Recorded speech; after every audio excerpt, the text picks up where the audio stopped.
So we try to come up with fun ways to repetitiously practice stuff that we can't make sense. But ideally, we want to feed the why. And this is where we can make that happen when we take some backdoor routes. So I'm going to tell Johnny a secret. Now, I'm going to tell him what I call a grown-up reading and writing secret. And the thing is these secrets are big. And if I tell you a secret that your brain isn't big enough to hear yet, your brain could explode. And I don't want that to happen, so I have to be really careful to make sure that your brain's big enough to hear the secret that's in this word. Now, I will say if you teach kinder, be careful, because if you say that, you'll set your criers back off again. So don't tell them your brain will explode unless they know your sense of humor. But there's a significant motivational factor behind it, which is I've got it, you want it, I'll decide if you could have it, but it's big. I wouldn't hold my breath. I've never actually told a kindergarten class this secret ever. I've actually never even told a first grade class this secret. But I'm going to tell you guys this secret for two reasons. One is, Johnny, you asked, which tells me I think you're ready. And the other reason is that you guys, the rest of you, are looking at me like you can't wait to hear what I'm about to say. Now, why are they looking at me like they can't wait to hear what I'm about to say?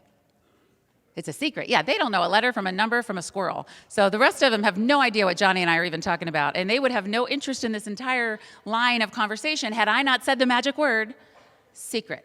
And there's an immediate trigger, a need-to-know trigger, that you toss when you say the word secret. Now, this is actually a key piece because what we know is teachable moments are golden. They're easy to get with kids who have an intellectual curiosity, like Johnny, who's going to say, why, all day. He's easy to teach to because he's always got a need to know.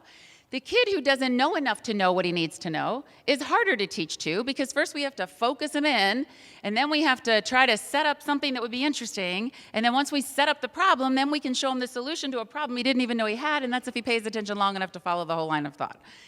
A secret is a different situation. When you can trigger a need to know in the brain, the information that you put in there is going to be marked for memory and prioritize learning, which means it's going down a different chute. If you toss out something nobody asked for, nobody wants, and nobody cares about, it's like throwing a ball to an empty field. You might get lucky and hit someone on the back, but the odds are slim. If you really want to make sure that the ball that you throw is caught so that they can use it to retrieve it and give it back to you, you've got to have a need to know in place first. So how do you get a need to know in a kid who has no need to know? Secret. It's a quick, cheating way. And the interesting thing is the brain doesn't discern or discriminate between why you need to know.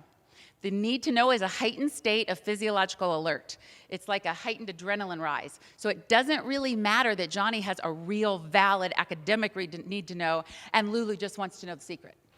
The outcome is the same in terms of that information that you toss out at that moment being marked for memory in the brain. So that's a fascinating find because it lets us get the same value from kids who aren't where other kids are, and yet what we say isn't going to have to be said 14 times. It's not going to fall on deaf ears. Now, having said that, what you say has to click. So I'm going to tell them that there are two letters in this word August that are in love. And I don't mean a little bit in love. I mean these guys have a huge crush on each other. They are actually A and U. Now, you're going to have these in your download. They're A and U, and it's actually not just A and U that are in love. A and W are in love too, but they're not in this word. But anytime you see these letters right up against each other in a word side by side, they get so embarrassed that they always put their heads down and say, ah, yeah, you guys knew before I even said it. Ah, like in this word, look, not just August, but look over here. Awful. Look at this word. Awesome. Look at his name tag. Austin. Look at all the words that have this grown-up reading and writing secret.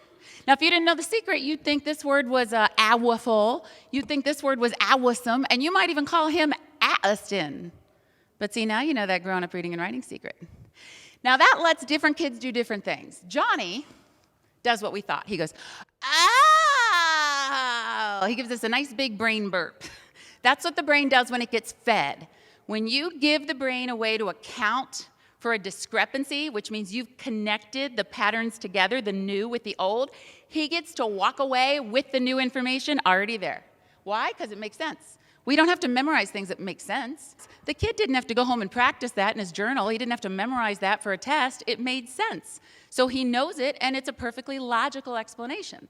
So that's the golden part of the brain. That's where we want to play, because when we put things there, they don't go away.